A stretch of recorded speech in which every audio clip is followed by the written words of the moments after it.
अथ श्रीललितात्रिशतीस्तोत्रम्। अस्य श्रीललितात्रिशतीस्तोत्रमहामन्त्रस्य भगवान् हयग्रीवऋषिः अनुष्टुप्छन्दः। श्रीललितामहात्रिपुरसुन्दरी देवता ऐं बीजं सौं शक्तिः क्लीं कीलकम्। श्रीललितात्रिपुरसुन्दरी प्रसादसिद्ध्यर्थे जपे विनियोगः। ध्यानम् अतिमधुरचापहस्ताम् अपरिमितामोदबाणसौभाग्याम् अरुणामतिशयकरुणाम् अभिनवकुलसुन्दरीं वन्दे। ॐ श्रीहयग्रीव उवाच।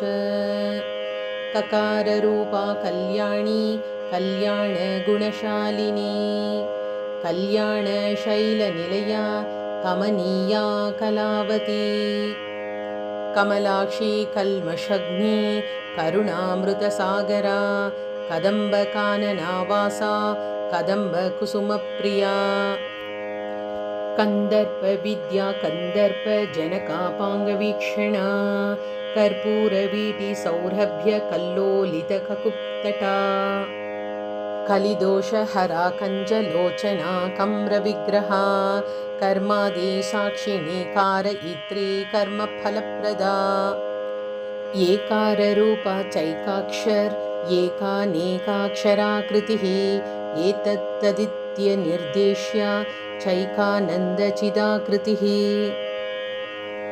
एवमित्यागमाबोध्या चैकभक्तिमदर्चिता एकाग्रचित्तनिर्ध्याता चैषणारहिता धृता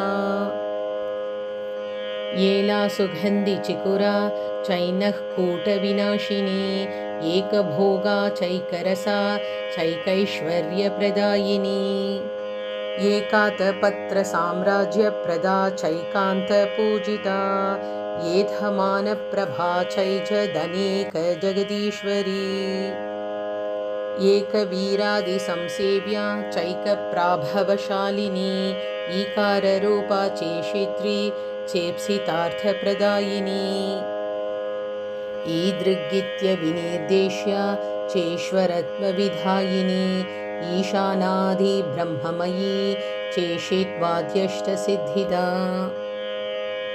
ईक्षित्रीक्षणसृष्टाण्ड कोटिरीश्वरवल्लभा ईडिता चेश्वरार्धाङ्ग शरीरेशाधिदेवता।